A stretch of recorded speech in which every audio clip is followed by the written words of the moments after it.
Bueno, buenas tardes. Esperamos que terminen de ingresar. Ahí todavía veo en sala de espera algunas personas más. Una concurrencia interesante para una temática muy interesante. Yo quiero agradecer primero en nombre del Colegio de Abogados de Morón, en mi carácter de presidente, agradecer la presencia de todos ustedes por acercarse a esta nueva actividad que hacemos en conjunto, en este caso, con autoridades de la Dirección Nacional de Defensa del Consumidor, y creo que no es una oportunidad que podamos desperdiciar, tener al director en persona aquí para que nos comente las experiencias de este espacio, de este área del gobierno tan importante, que además tiene rango nacional, con lo cual no solamente tiene incidencia sobre nuestra vasta provincia y nuestro querido departamento judicial, sino sobre toda la nación. Y a nosotros las políticas dirigidas a buscar el fomento de la protección de los distintos tipos de vulnerables, entre ellos claramente el consumidor, nos preocupan, nos interesan y queremos estar presentes en toda oportunidad en que esto sea posible. Por eso agradecemos especialmente a Sebastián, por supuesto a las dos colegas que nos acompañan, que también además una es dueña de casa, como es Natalia Santomé, y la otra ya es como si lo fuera, que es Paula Rodríguez, así que ambas bienvenidas también. Ahora las va a presentar formalmente Jorge seguramente, pero quiero decirles que estamos trabajando en un esquema de cooperación entre ambas instituciones, nuestra pequeña institución que es el colegio y la dirección, para tener un trabajo conjunto en toda la temática que tiene que ver con el consumo, pero hoy particularmente debemos agradecer que vamos a ocuparnos de una muy especial, muy particular, que es la de los niños, las niñas y los adolescentes, o sea, los niños que son mucho más consumidores, quienes fuimos padres lo sabemos, de lo que uno puede imaginar. Y entonces hay una doble vulnerabilidad. Una doble vulnerabilidad porque estamos hablando de una persona que a la vez tiene dos situaciones para proteger. Y los abogados sabemos de proteger derechos. Hace un rato fue la jura de más de 30 colegas en el Colegio de Abogados de Morón y les transmitía que los abogados molestamos en general. Molestamos porque les decimos a aquellos que están ejerciendo el poder en cualquiera de sus formas, poder económico, poder social, poder político, les decimos que lo que están haciendo no lo pueden hacer. Y les reclamamos o que lo dejen de hacer o que indemnicen por lo que hicieron que dañó o que se los sancionen por esa inconducta. Entonces, siempre que estamos nosotros, hay alguien que está siendo molestado en un sentido genérico. Y creo que esa es nuestra función, la del tábano sobre el noble caballo, diría, o noble corcel, diría sobre sí mismo, sobre Platón, sobre Sócrates, y creo que esa es justamente la función de la abogacía en toda comunidad. Y más en una como la nuestra, con importantes desigualdades, debemos decirlo, en la que estamos trabajando todos para superarlas, una de ellas en el ámbito del derecho. Así que no quiero extenderme más porque no me vinieron a escuchar a mí, no quiero perder la oportunidad para agradecerles este momento que tenemos para capacitarnos y para aprender y para poder enfrentar desafíos nuevos, que es justamente ver no solo las problemáticas que ya todos hemos visto, que ya están plasmadas en normas, sino las nuevas que se van dando y que todavía no han sido analizadas como las que hoy vamos a tratar. Así que felicito a Jorge Rossi, como siempre, por estar a cargo de esta organización y, por supuesto, a Héctor Raffo por también dar el puntapié para que juntos ambos institutos pudieran permitir la presencia de los expositores de hoy. Le doy la palabra a Héctor para que, como presidente de la Comisión de Abogados del Niño, nos dé algunas palabras. Gracias, de verdad. Habría que desmutearlo. A ver. Gracias, Jorge. Buenas tardes a todos y a todas. Realmente para mí es un gusto muy grande, en primer lugar, agradecer la colaboración y la apertura que ha hecho Jorge Frega con un criterio amplio, pluralista y diversificado de las distintas corrientes y de todas las maneras de pensar que albergan la vida del abogado, que trasciende el marco del mero ejercicio profesional. Y para nosotros es un orgullo contar con la presencia de tan distinguidas autoridades que son las que de alguna manera manejan la cuestión del consumo, del organismo administrativo. Les quiero contar que básicamente con Natalia comenzamos a trabajar este tema sobre la base de la dicotomía existente entre los convenios, el convenio internacional sobre nuevos derechos y garantías, los procedimientos en materia de derechos económicos, sociales y culturales y la relación con el derecho.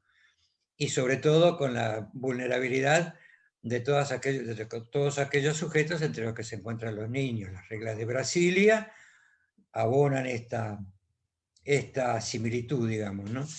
Y bueno, yo quería comentar por qué lo comentamos con Natalia, lo conversamos mucho, la cuestión de la ligación, la liaison, como dicen los franceses, respecto del derecho y la economía, ¿no? Nosotros, entre las cosas valiosas que tiene este colegio, voy a pasar el avisito, Jorge, tiene un instituto de filosofía del derecho, donde nos ha permitido conocer, incursionar pensamientos de juristas, de especialistas de distintas disciplinas y demás que tienen que ver con todo lo que es el derecho en Occidente. Y a mí me tocó hablar de un jurista francés, Pierre Legendre, que hizo un recorrido interesantísimo. Él es profesor de Derecho Romano en la Sorbona, pero ha extendido su campo de conocimiento a la psicología, al psicoanálisis, a la economía, a tal punto que él reconoce que actualmente tienen mucho que ver los derechos humanos con la economía, los derechos económicos, sociales y culturales. Y en una obra que se llama Dominius Mundi, analiza la cuestión de la globalización, ¿no?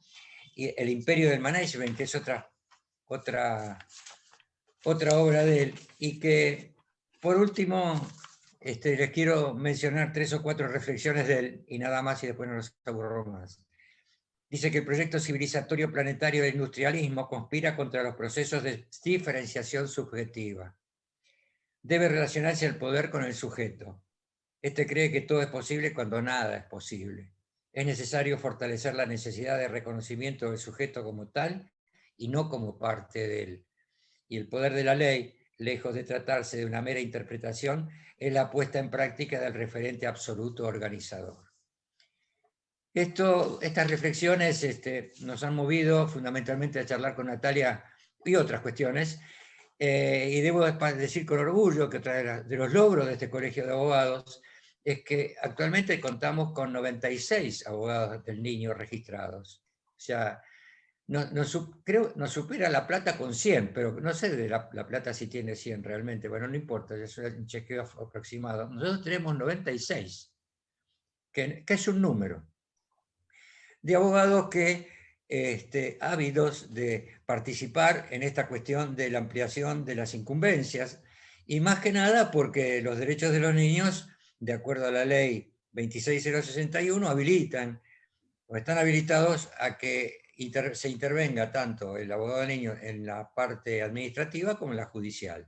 De manera que esto es un logro, una puesta en tierra, en territorio, digamos, de todo lo que se ha escrito en los tratados internacionales, en la Constitución Nacional, en el bendito artículo 42, en el 75, inciso 22 con los convenios, y la ley 26.061, que menciona al abogado del niño, que es parte de todo proceso administrativo o judicial. La ley provincial abona esta legislación nacional y por ende, bueno, ya nos queda nada más que el camino señalado, basta recorrerlo.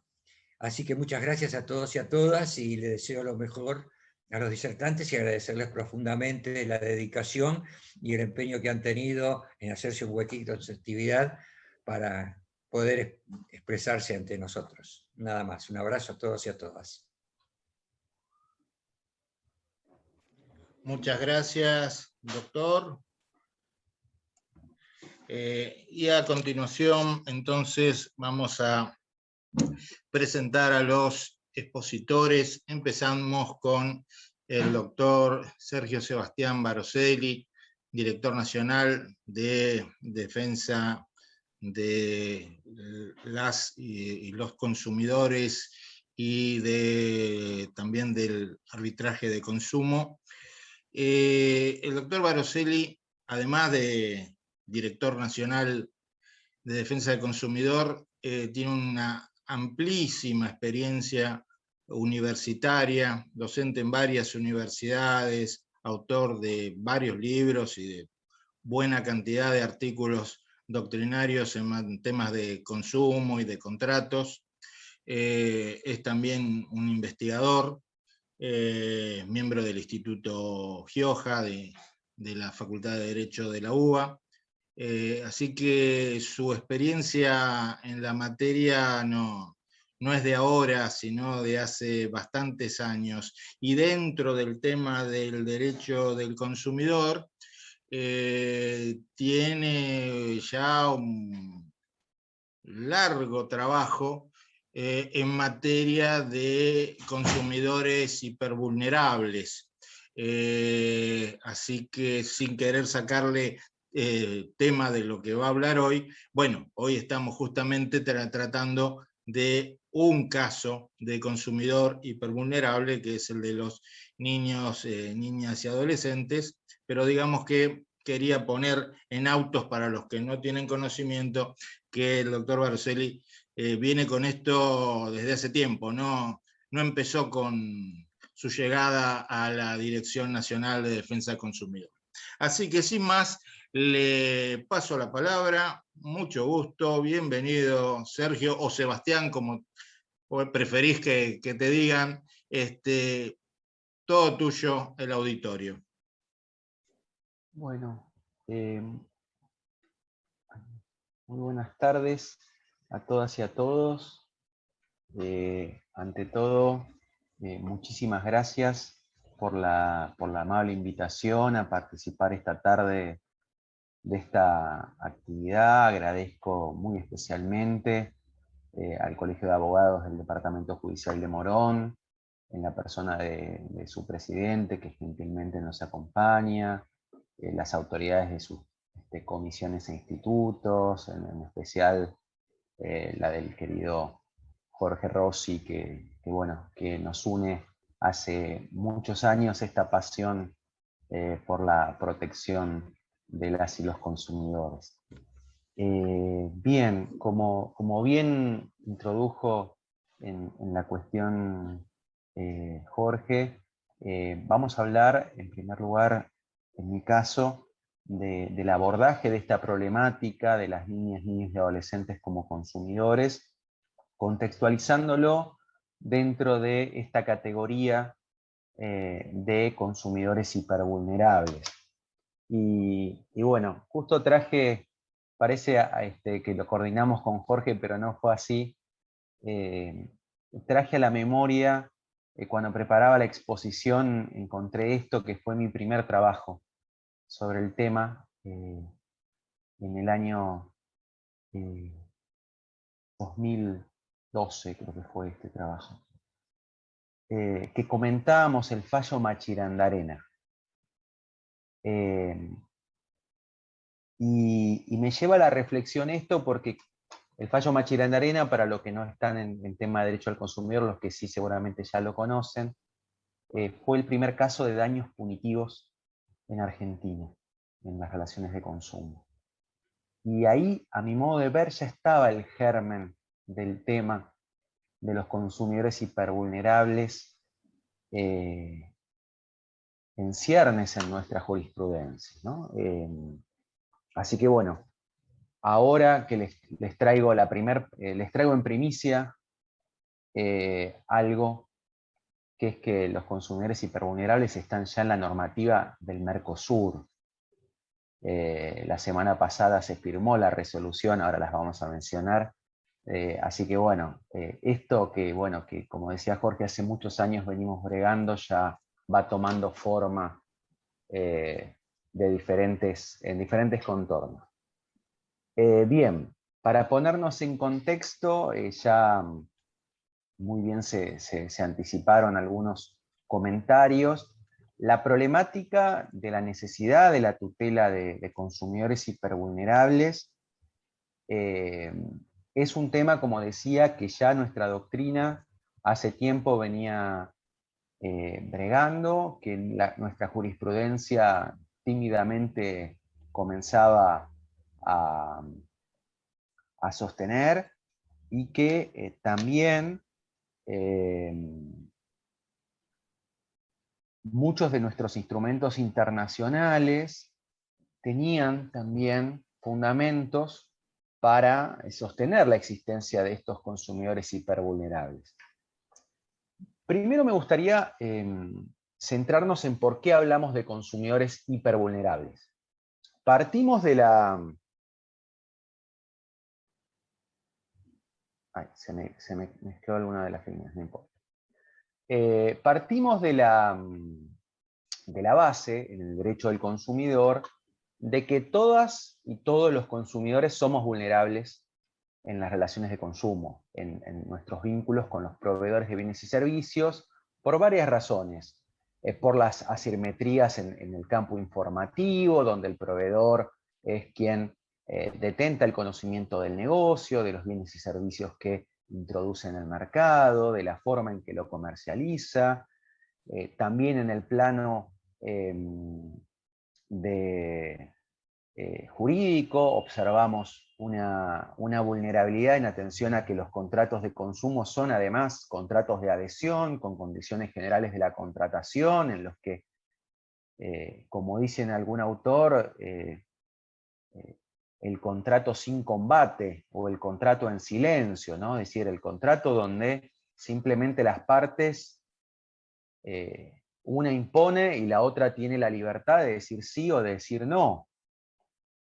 Decimos también que todas y todos los consumidores son vulnerables en el plano psicológico, por los efectos que tiene las técnicas de marketing agresivo, la publicidad, muchas prácticas comerciales, hoy día con el desarrollo de Internet, de la inteligencia artificial, del perfilamiento de datos, esto se ve especialmente acentuado. En el plano del acceso a la justicia también se ve esa vulnerabilidad estructural de los consumidores en atención a que se trata de litigantes profesionales versus litigantes ocasionales, como son los consumidores, es decir, los proveedores conocen el sistema, a los actores del sistema, y eso también entonces los coloca en una situación de superioridad. Y también hablamos de la vulnerabilidad en el plano político, el famoso discurso de Kennedy del 62, todos somos consumidores, también decía que es la clase menos organizada, porque también los proveedores de bienes y servicios tradicionalmente están organizados en cámaras empresarias, en organizaciones profesionales que imponen en la agenda pública, ante los poderes públicos muchas veces sus intereses, y esto es legítimo, pero también ahí los consumidores se encuentran en una situación de desigualdad. Es por eso entonces que en todo el mundo se ha perfilado en el campo jurídico el reconocimiento de las y los consumidores como sujetos estructuralmente vulnerables, merecedores de una tutela y protección diferenciada.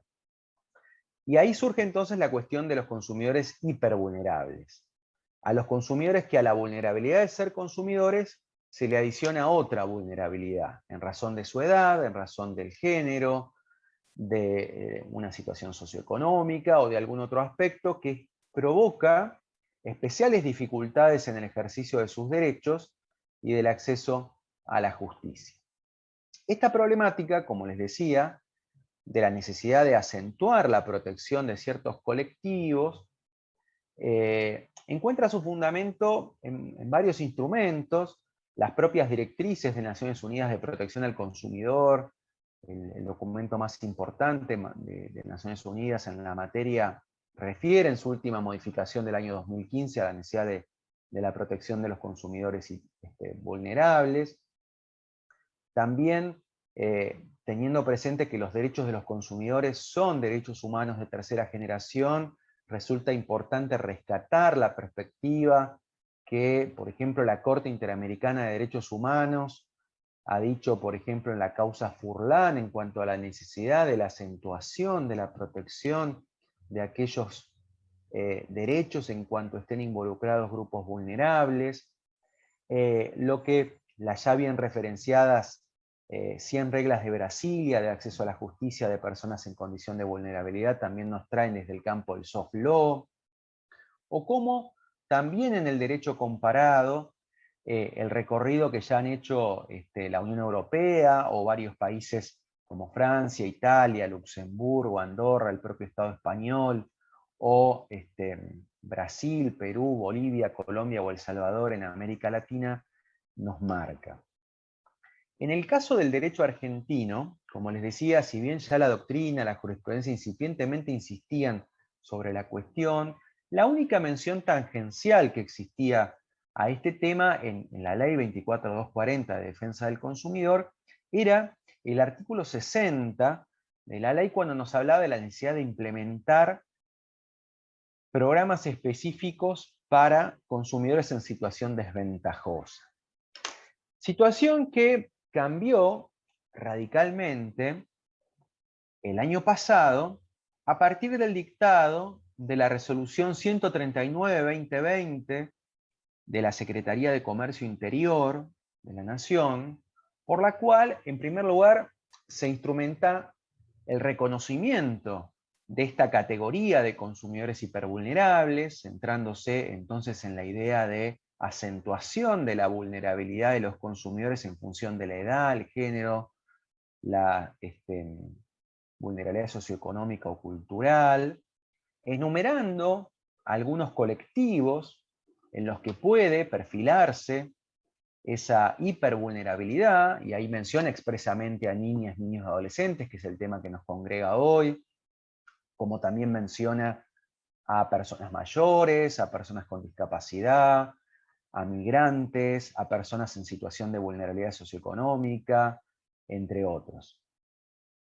Esa resolución 139-2020, además de consagrar normativamente esta categoría, principalmente orienta su acción a la propia administración en cuanto al desarrollo de políticas y de atención de reclamos de consumidores hipervulnerables. En ese sentido, en función de esta resolución, se estableció un programa que coordina acá Paula y luego seguramente les contará en detalle en el ámbito de la Autoridad Nacional de Aplicación, por el cual, en primer lugar, los reclamos de consumidores hipervulnerables se identifican oficiosamente de nuestro canal de reclamos, que si no lo conocen, aprovecho y hago la publicidad, si me permiten, que es la Ventanilla Única Federal de Reclamos, un portal web en la página argentina Gobar, que permite a consumidoras y consumidores de todo el país, vivan donde vivan, sea cual sea la relación de consumo que los involucra, encontrar un espacio de reclamación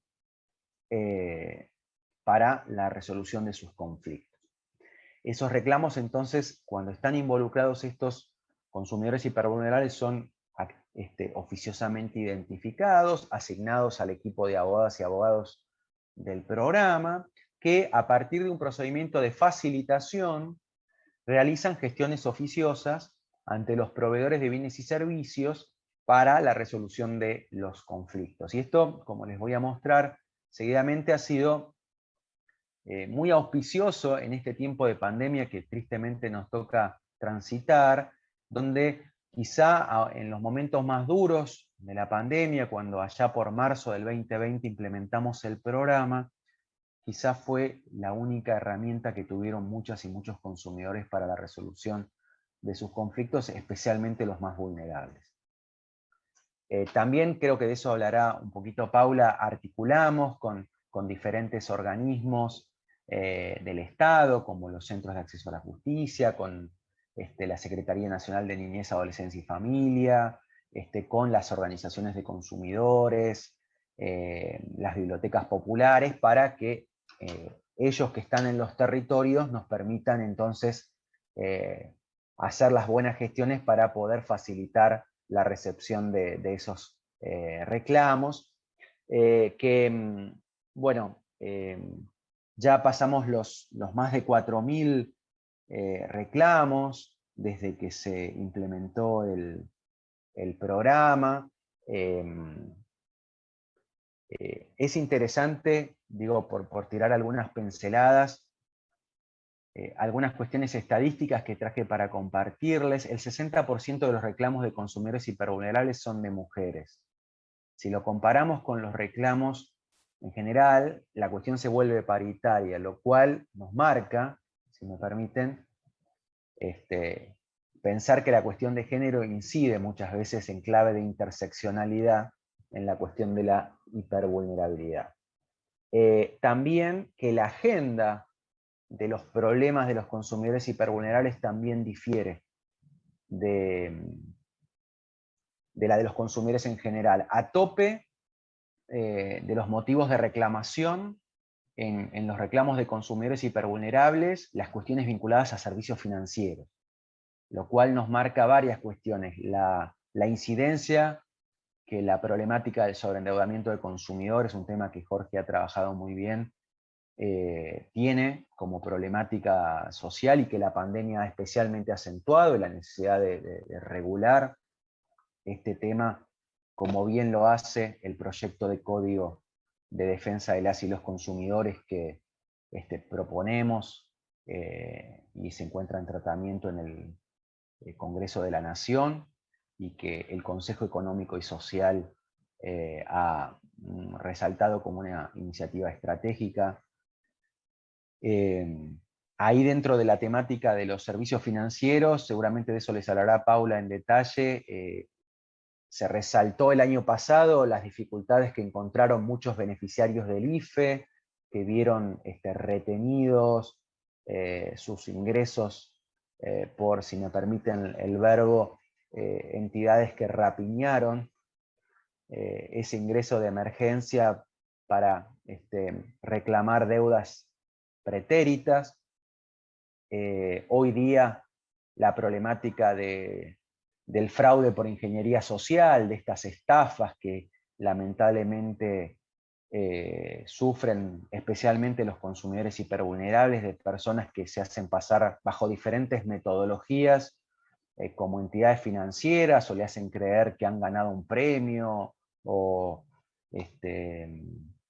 que lo llaman del ANSES, o en fin, la ingeniería para inventar cuestiones y hacerle dar datos personales a los consumidores para luego vaciar sus cuentas, sacarles créditos, etcétera, es una problemática que nos ha comprometido, y que, bueno, merced a las multas máximas que hemos impuesto a varias entidades por el tema, hoy día podemos hablar de que tenemos una agenda de trabajo interesante también con estas entidades para prevenir y para resolver esos temas. Obviamente también la cuestión de los servicios de comunicaciones, los servicios públicos, las prestaciones de salud también siempre están presentes. También es importante que, al ser nosotros Autoridad Nacional de Aplicación, tenemos reclamos de las 24 jurisdicciones. También varias jurisdicciones locales han implementado sus propios equipos y tienen adhesión a la normativa nacional de consumidores hipervulnerables. Lo tiene la provincia de Buenos Aires, lo tiene la provincia de Entre Ríos, de Santa Fe, de Mendoza. Hay un programa en ciernes en la provincia de Córdoba, en la provincia de San Luis, también en la provincia de Catamarca se trabaja el tema, así que hacemos votos para que también todas las jurisdicciones incluyan esta perspectiva en su metodología de trabajo. Y en cuanto a los motivos de vulnerabilidad, sobresale en primer lugar las cuestiones de vulnerabilidad socioeconómica, y hoy día ya casi empatándola con los datos del 2021, también la de las personas mayores. Y también es interesante que las empresas más reclamadas también, cuando vemos el ranking de los hipervulnerables, también difieren muchas veces, lo cual nos permite, y ahí con eso no quiero abusar del tiempo, esta información nos permite de sostener que la hipervulnerabilidad termina siendo un eje transversal de toda nuestra gestión, porque al momento del monitoreo de prácticas abusivas, cuando realizamos las imputaciones de oficio, que hemos realizado alrededor de 250 imputaciones de oficio en lo que va de nuestra gestión, frente a prácticas abusivas sistemáticas, lo que termina desembocando en multas, la agenda de los consumidores hipervulnerables está siempre en primer lugar, que al momento de la interposición de reclamos tenemos mecanismos específicos. Quiero agregar también otras normativas que hemos implementado, la posibilidad de que cuando están involucrados consumidores hipervulnerables pueda ser acompañado por un referente afectivo social o por una organización de consumidores, lo cual en consumidores que a veces tienen hasta dificultades para poner en palabra lo que les pasa, es muy importante estos mecanismos de protección. Lo mismo, ¿se cortó o soy yo?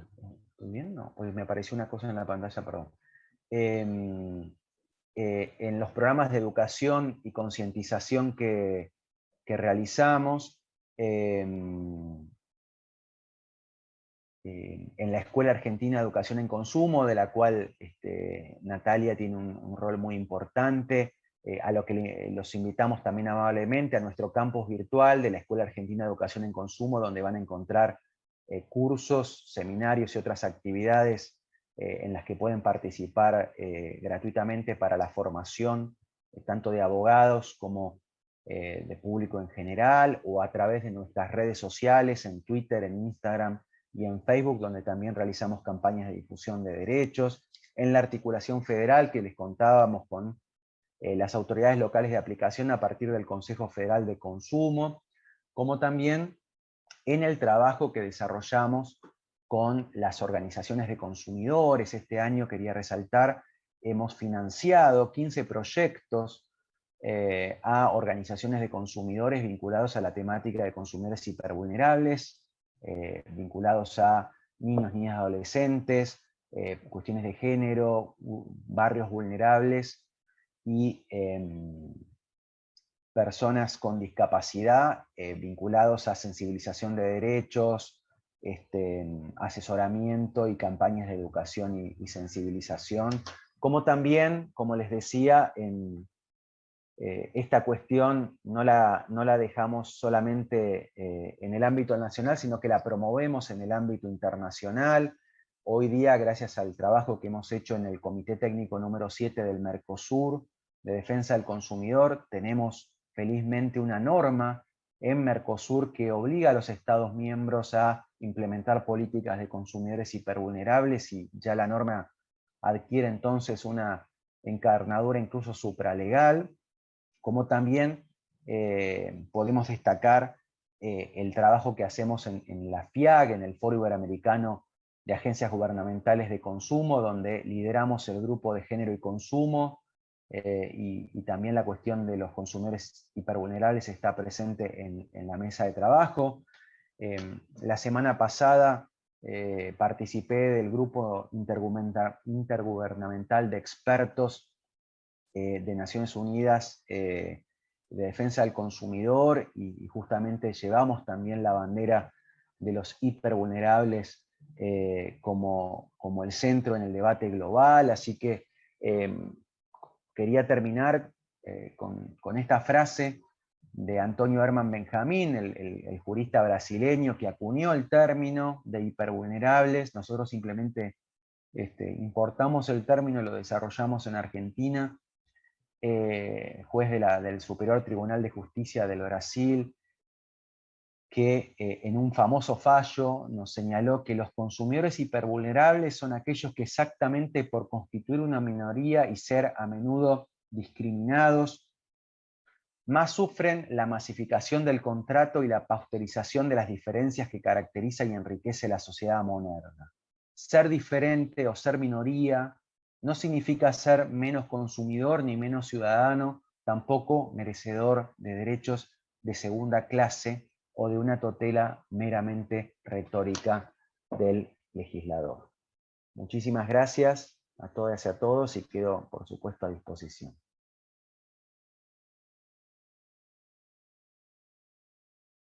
Perfecto, muchas gracias. Ya estuvimos pasando por chat que todas las consultas que se quieran hacer se pueden hacer por ese medio, las contestarán los distintos expositores al finalizar, y si no, le vamos a hacer alguna pregunta a nosotros, porque sin preguntas no se van a ir, eso seguro. Y a continuación, la doctora Paula Rodríguez, que es la coordinadora del programa, o mejor dicho, del equipo de abogados que se ocupa de los reclamos que hacen los consumidores hipervulnerables. Así que ella está en la primera línea, digamos así, y nos va a poder contar su experiencia a lo largo de este tiempo, desde ese lugar. De paso me enteré que le gusta la filosofía del derecho, así que bueno, eso también le da méritos. Bueno, Paula, un gusto, ya podés habilitar tu micrófono y te estamos escuchando. Bueno, buenas tardes. Gracias, Jorge. Gracias a todos y todas por la invitación. Con relación a consumidores hipervulnerables y al programa de la Dirección Nacional, algunas pequeñas cositas para reforzar lo que comentó Sebastián, que recién explicó muy detalladamente. El programa funciona como una instancia de facilitación, es una instancia previa a la etapa conciliatoria del Sistema Nacional de Conciliación en las relaciones de consumo. Por lo tanto, lo que se intenta es acercar a las partes para que puedan resolver el conflicto. Y bueno, como comentaba Sebastián, dentro del programa de consumidores hipervulnerables vamos a tener el colectivo de personas menores de edad. Así como tenemos a los adultos mayores, tenemos a los migrantes, tenemos a las personas menores de edad. Y las personas menores de edad, a su vez, pueden tener incluidas varias vulnerabilidades. Puede ser una persona menor de edad que esté en una situación socioeconómica desfavorable, o puede ser una persona menor de edad que a su vez tenga una discapacidad. Y en ese sentido, las hipervulnerabilidades se van multiplicando exponencialmente. El tratamiento que hacemos es de instancia de facilitación, cuando se recibe el reclamo, y lo que introduce de alguna manera la resolución 236, que dictó la Secretaría de Comercio Interior en el año 2021, es una novedad, al igual que la 139, en el sentido de que por primera vez en la legislación argentina se pone en práctica el derecho a ser oído y a participar, o se autoriza de alguna manera un procedimiento para participar en instancias administrativas a las personas menores de edad, ¿sí? ¿Y por qué reconoce? Porque los derechos estos, tal como decía el doctor Rafa al comienzo de la exposición, son derechos que se encuentran reconocidos en la Convención de los Derechos del Niño del año 89, introducidos con rango constitucional en el 94 en nuestro país, la Ley de Protección Integral. No son derechos que nosotros venimos a crear o hacerlos aparecer mágicamente, sino que son derechos que existían, que estaban en cabeza de las personas menores de edad, que están en cabeza de las personas menores de edad, y que tienen que ver con poder peticionar a las autoridades públicas, ¿sí? Poder peticionar a las autoridades y poder participar activamente de los procesos que los involucran, de las relaciones que los competen. En este caso serían relaciones de consumo.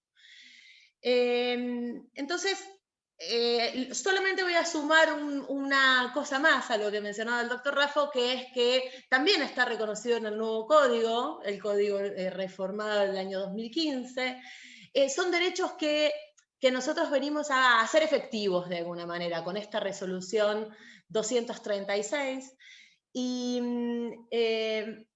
particularmente hacer la distinción que se establece en la resolución con relación al rango etario. Hicimos una distinción entre las personas adolescentes mayores de 13 años que van a ser quienes pueden introducir los reclamos en la ventanilla única federal de reclamos, en el SNAC o en el COPREC de manera autónoma. Es decir, sin necesidad de ser acompañados de sus adultos responsables, de los representantes legales. Los adolescentes, a partir de los 13 años, van a poder, a partir de esta resolución 236, introducir los reclamos de manera personal.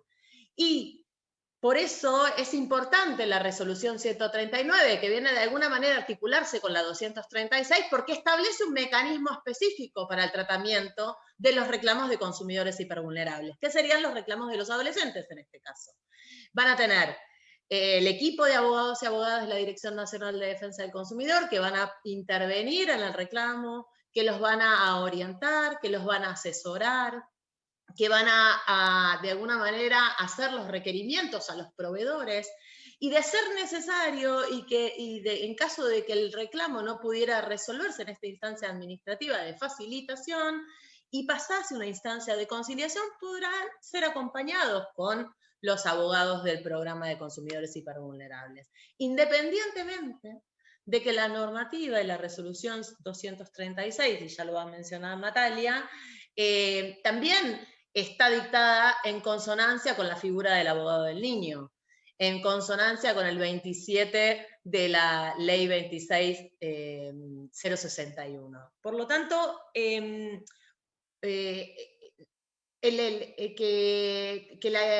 el Estado ponga a disposición de los consumidores hipervulnerables abogados que vayan a participar y a orientar y asistir de manera personalizada a los consumidores hipervulnerables no implica que, así como lo hacen los adultos, las personas menores de edad no puedan contar con un patrocinio letrado particular. Entonces, básicamente hacer esta diferenciación. Por un lado, la resolución establece la posibilidad de que puedan introducir los reclamos de manera personal las personas mayores de 13 años, y por el otro lado, autoriza o permite o regula el derecho a ser oído en los procesos que los atañe a las personas menores, o en realidad a todo el colectivo, a los niños, niñas y adolescentes y a los adolescentes. Entonces tenemos dos rangos etarios diferenciados en la resolución. Por un lado, los adolescentes, que pueden ingresar de manera autónoma a los reclamos, y por el otro, el colectivo en general, niños, niñas y adolescentes, que van a poder participar de las audiencias junto con sus representantes legales que hayan iniciado los reclamos. Otra de las cuestiones que menciona la resolución y que es interesante tiene que ver con el lenguaje y con el procedimiento. La idea es que las actas de conciliación sean redactadas en lenguaje claro y que permita la comprensión de lo que se escribe, ¿sí? De alguna manera tomar en consideración el colectivo que va a estar participando de esa audiencia conciliatoria o de ese proceso en las relaciones de consumo. ¿Qué más? En principio, después otra de las cuestiones que mencionaba Sebastián tiene que ver con la articulación con las provincias. Hay algunas provincias que ya adhirieron a esa normativa. La norma invita a adherir a las jurisdicciones a la normativa en materia de niñez y adolescencia. La provincia de Mendoza ya adhirió, la provincia de San Luis está próxima a adherir, la provincia de Buenos Aires también adhirió, y el trabajo articulado que hace la Dirección Nacional a través del COFEDE con las distintas jurisdicciones locales permite que vayan pudiendo, a medida que van conformando sus espacios de trabajo, adherir a la normativa nacional. Tanto la 139 de consumidores hipervulnerables como la 236 en materia de niñez y adolescencia. El trabajo articulado que hace la Dirección Nacional, que mencionaba Sebastián, tiene que ver con tener contacto con los centros de acceso a la justicia del Ministerio de Justicia y poder llegar a territorio con población vulnerable específica con la capacidad operativa que tienen estos organismos en territorio, como ser la Secretaría Nacional de Niñez y Adolescencia, y también la articulación con los colegios, como el Colegio de Morón, con otros colegios con patrocinios jurídicos gratuitos, de manera tal que el circuito que se introduce cuando uno ingresa al reclamo, arrancas, si es un consumidor hipervulnerable, en la instancia de facilitación, continúa en la instancia de conciliación, nos permite o permite a la Dirección Nacional, si se detectan prácticas sistemáticas, ver la posibilidad de imputar o no, si son prácticas reiteradas, con proveedores específicos que son los mismos, detectando determinadas prácticas en determinados lugares del país, que no van a ser las mismas que en la ciudad de Buenos Aires. Ese circuito nos permite cerrar con la articulación con los patrocinios jurídicos gratuitos y dejarles abierta la instancia judicial para que tengan una representación con un abogado del niño, en este caso, si hablamos de la resolución 236. Con esta exposición de la 236 le doy el pie a Natalia para que pueda abordar todo lo relativo al abogado del niño. Muchas gracias Paula. Bueno, ahora me toca presentar, como dijo el presidente, me toca presentar a una dueña de casa, a una de las dueñas de casa, que es la doctora Natalia Torres Santomé. Ella hoy se encuentra acá en un doble carácter, podríamos decir, porque por un lado es asesora de la Dirección Nacional de Defensa del Consumidor, y por el otro, como probablemente muchos de ustedes saben, es una de las directoras del Instituto de Derecho de Familia de nuestro colegio. Y sí, ella nos va a hablar de esta resolución y también de las actividades de capacitación que la Dirección Nacional está haciendo y piensa hacer en esta materia. Antes de darle la palabra a Natalia, fíjense en el chat, hemos puesto el link de ambas resoluciones. También pusimos el link de la ventanilla única federal, así que para los que no tenían esa información, vayan aprovechando. Natalia, todo tuyo. Bueno, muchas gracias Jorge, muchas gracias al doctor Frega, que siempre está acompañándonos, muchas gracias al doctor Héctor Raffo, que nos está acompañando siempre con tanto compromiso y tanto empuje para hacer las cosas. Gracias a los que vinieron a participar, veo caras amigas y conocidas, así que bueno, a mis compañeras y amigas en especial, las otras directoras del Instituto de Derecho de Familia, también agradecerles especialmente que están. Bueno, y por supuesto, gracias a Sebas y a Paula, que también vienen a contarnos esta idea de ampliar derechos puesta en práctica. Yo voy a hablar un poquito concretamente de qué es esta participación en el proceso de los chicos y las chicas de la que habla la resolución 236. Primeramente quería hacer una breve, muy cortita referencia para quienes vienen más del paño de infancia, que a veces no tenemos, no recordamos con tanta claridad las diferentes situaciones en una relación de consumo que nos constituyen como consumidores y consumidoras. ¿Por qué estamos hablando de los chicos y las chicas en las relaciones de consumo?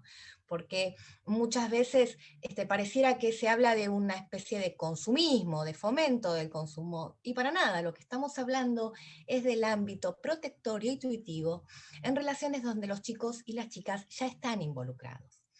Recordemos que uno puede ser consumidor en forma directa como contratante, por ejemplo la mamá o el papá, que paga internet en la casa, pero también se es consumidor en forma indirecta, porque se está utilizando ese servicio.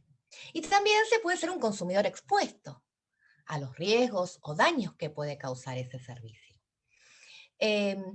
Como señalaba Sebas hoy temprano, la situación del ASPO ha fomentado e impulsado de una forma más que notoria los entornos digitales. ¿Y quiénes están permanentemente expuestos a bienes y servicios a través de los entornos digitales, ¿no? Muchas veces no tenemos previsto o no calculamos que un chico que está haciendo las clases por internet, que está yendo a la escuela con clases virtuales, y que, por ejemplo, se le corta internet y no puede tener una clase, está siendo un consumidor al que no se le está respetando los términos de su relación de consumo.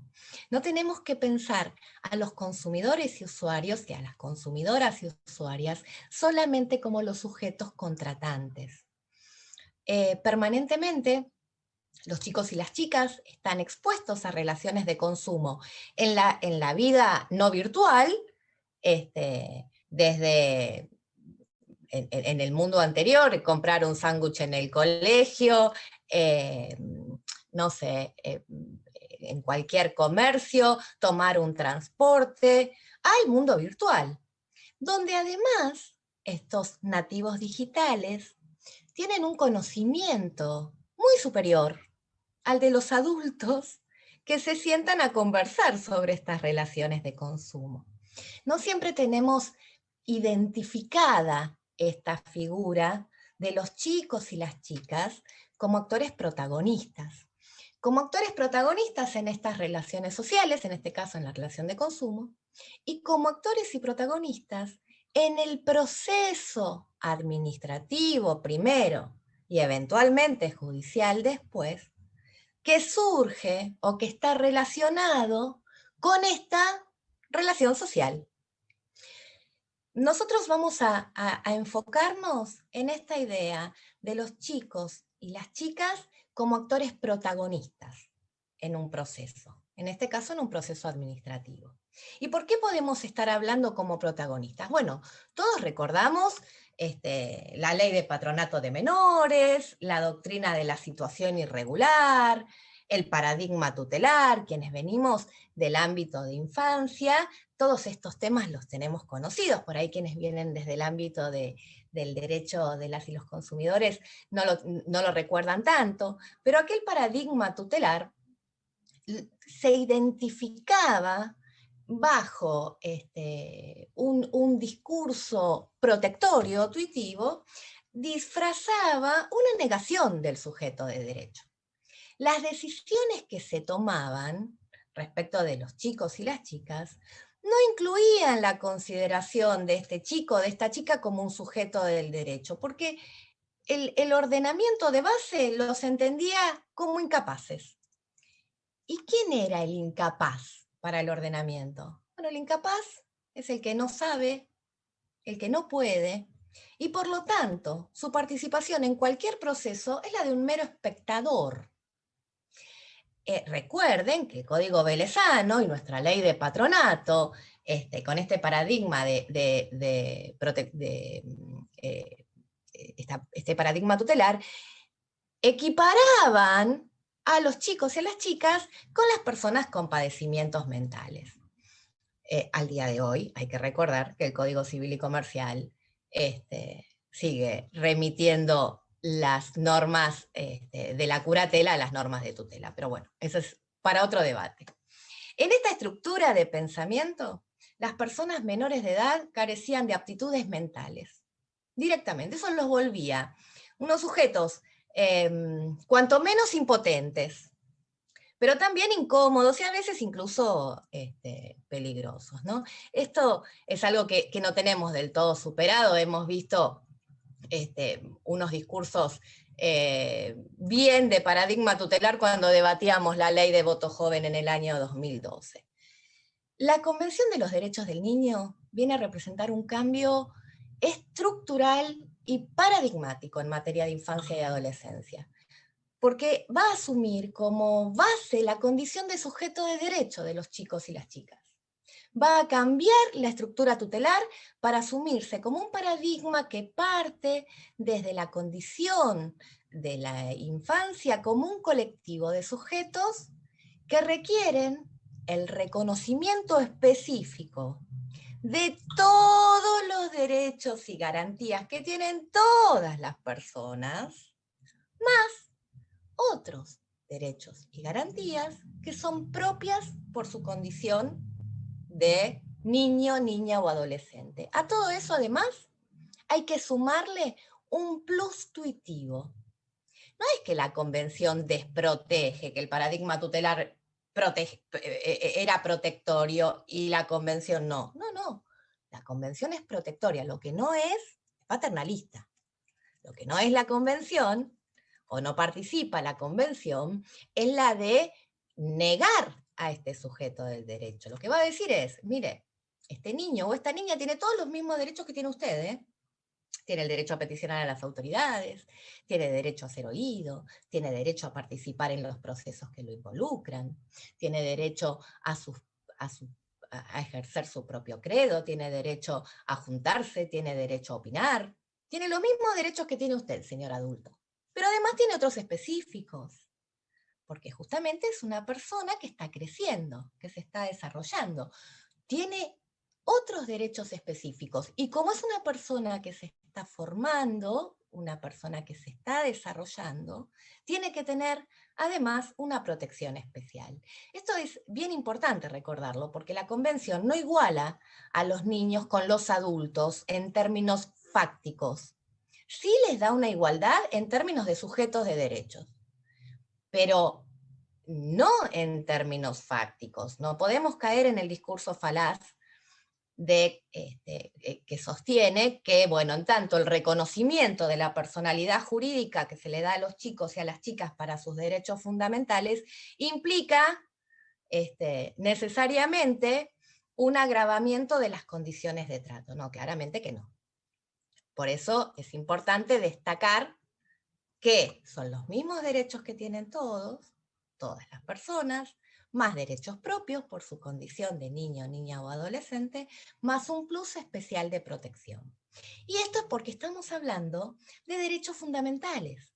Y los derechos fundamentales no dependen de edades, no dependen de géneros, no dependen de características específicas, se adquieren por el hecho de ser persona. Y el derecho a ser protegido en las relaciones de consumo es un derecho, tal como lo señalaron tan claramente el doctor Raffo y el doctor Baroselli cuando me precedieron. Es un derecho humano de tercera generación. La convención convivió con el paradigma tutelar un montón de años. Incluso cuando tuvimos una reforma constitucional en el medio. Sin embargo, estos dos modelos que se supone que convivían, era imposible la convivencia pacífica, porque sostenían cosas diferentes.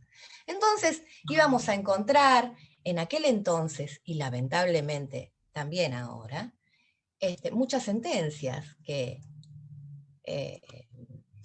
supuestamente, o trayendo texto de la convención, igualmente resolvían en virtud del paradigma tutelar. Afortunadamente, en el año 2005, por todo el trabajo que ha hecho la sociedad civil, la doctrina, los letrados, bueno, la ley 10.903 de patronato queda derogada y se sanciona la 26.061. La 26.061 que toma la convención como piso, pero agrega más cosas. Entre ellas, identifica las garantías mínimas de procedimiento en el artículo 27. Insisto con que se trata de garantías mínimas de procedimiento. Esto significa que lo que vamos a encontrar en este artículo es obligatorio para todos los operadores del derecho. No es algo que, bueno, de onda, si queremos, lo reconocemos. Son garantías mínimas de procedimientos judiciales o administrativos, que involucren a chicos y a chicas. Entre estas garantías están, entre otras, el derecho a ser oído y también el derecho a la defensa letrada, en particular con la figura del abogado del niño. Me gustaría detenerme un poquitito aquí, nada más, porque muchas veces se interpreta y se explica y se dictan sentencias con la idea de que como si ambas garantías fueran la misma cosa. Y que en tanto alguien escucha alguna vez a ese niño o a esa niña a lo largo del proceso, entonces las garantías están cumplidas. Es algo así como, bueno, no es necesario el abogado del niño porque está el derecho a ser oído, que es lo importante y alguien ya lo oyó a este chico. Digo alguien porque tampoco está muy claro en todos los ámbitos cómo debe ejercerse la garantía de ser oído. Pero no me voy a detener en esto porque tantos abogados del niño en este auditorio lo han vivido en carne propia. Es interesante sí que hagamos la diferenciación técnica y teórica de esto. El derecho a ser oído corresponde en cualquier proceso para niños y para adultos. Ser oído es el más básico piso de cualquier proceso judicial de cualquier persona. Obviamente que te tienen que oír si el proceso es tuyo o sobre tus intereses, eso es obvio. No importa la edad, ni el género, ni ninguna condición personal para que alguien sea oído y peticione ante las autoridades. Pero ser oído no significa necesariamente participar activamente en el proceso. En cambio, la defensa letrada es otra cosa. Es otra garantía individual. Por eso representa una garantía diferente. Permite intervenir en ese proceso con un rol protagónico. Es una participación que incluye el asesoramiento y la presentación que haga el letrado en el proceso en virtud del deseo de la parte. El deseo de la parte se transforma en un interés procesal. Cuando un abogado de un adulto hace planteos, peticiones, oposiciones, lo hace en virtud del interés procesal de su cliente. El interés procesal es la construcción jurídica de un deseo. Entonces, esto sí implica una participación activa, valiéndose de prueba, oponiéndose a actos que le causan perjuicio y recurriendo incluso a las decisiones que no le satisfacen. Estas garantías, estas dos garantías, son parte del debido proceso, al igual que las otras que están reconocidas en el 27. Ahora, avancemos un poco más y proyectemos estas garantías, tal como lo ordenan los instrumentos internacionales y nuestra propia ley, a los procesos administrativos. Los intereses particulares de los chicos y de las chicas son el objeto de muchos procesos administrativos, tales como el trámite para hacer la UH o la reparación que reconoce la ley Brisa, por ejemplo. Sin embargo, todos sabemos que la participación del propio interesado, de la propia interesada, del titular de ese derecho, no ocurre en estos procesos, no se da esa participación. Por el contrario, la 236, la resolución 236 de la Secretaría de Comercio que hoy estamos tratando, reconoce a las personas menores de edad su protagonismo en el proceso administrativo. No solo reconoce su personalidad y su protagonismo, sino que además va a reconocer especialmente que los chicos y las chicas son sujetos protagónicos en las relaciones de consumo que los involucran. Y en particular va a reconocer todo lo que los chicos y las chicas pueden aportar en la resolución de los conflictos derivados de estas relaciones. El único antecedente que hay de reconocimiento expreso de la participación de chicos y chicas en procesos administrativos es la Ley de Identidad de Género, la ley del año 2012, que también exige la presencia de abogado del niño. Pero ustedes saben que se trata de un procedimiento administrativo diferente. Este tipo de procesos donde estamos iniciando una posible resolución de conflictos, esta resolución es única y, a mi mirada, es de vanguardia.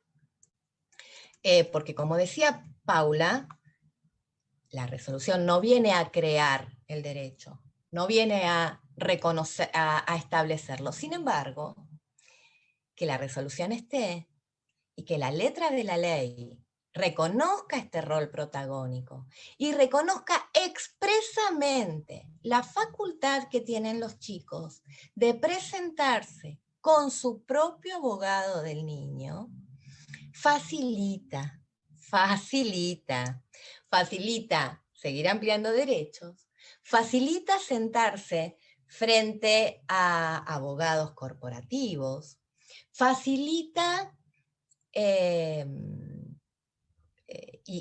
facilita y un poco que acomoda también a los otros operadores que están participando, ¿no? Los conciliadores, incluso cuando la resolución eventualmente no se pudiera lograr en estas instancias y tuviéramos que ir a un ámbito judicial, tenemos un niño o una niña empoderado, que conoce sus derechos, que sabe qué está ocurriendo.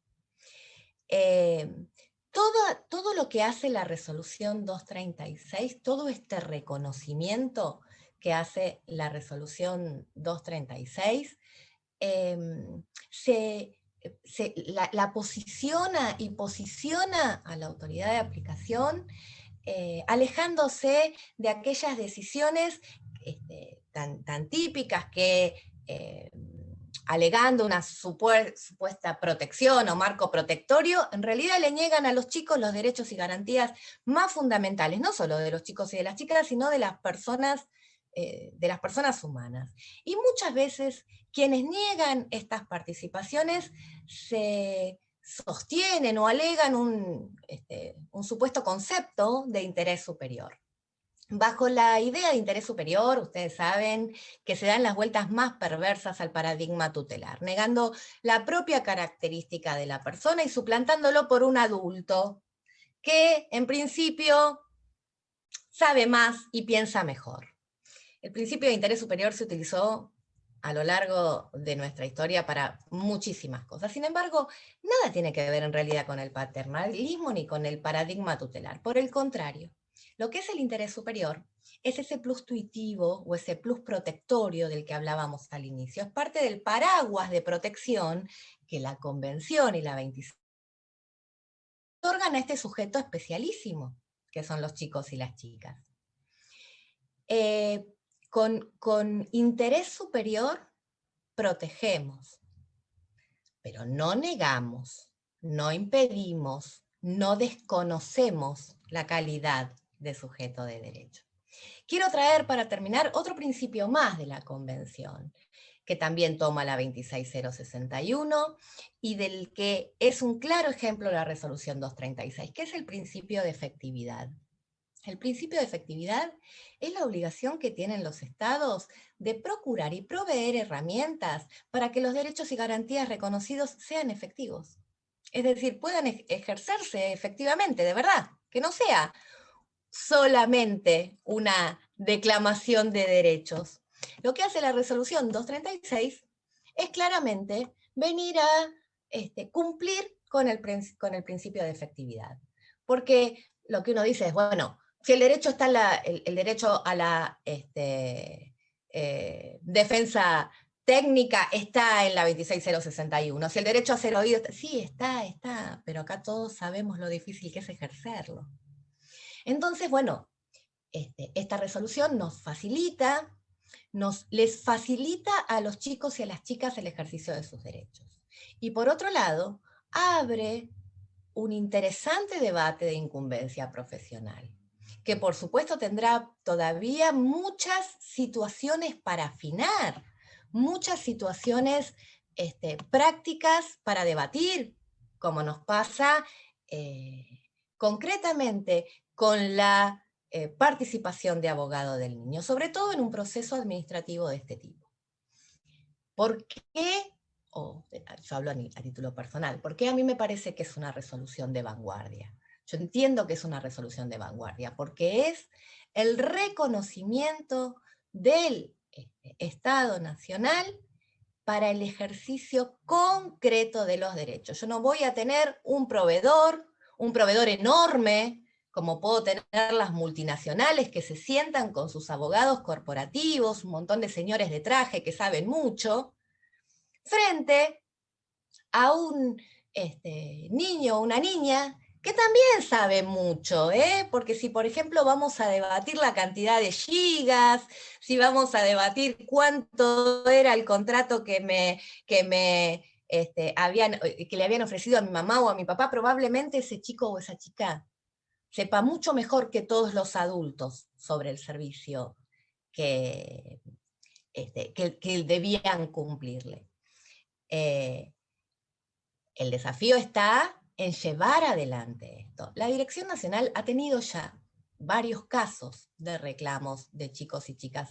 Por ahí después Paula puede contarles más en detalle, porque esta resolución nace, entre otras cosas, justamente por el impulso de los chicos y las chicas. El formulario original de la Ventanilla Única Federal pedían que las personas fueran mayores de edad, y los chicos empezaban a reclamar con por ahí haciendo alguna trampita con la edad, o poniendo una tercera persona para que pudiera iniciarlo, cuando en realidad quienes querían reclamar eran ellos.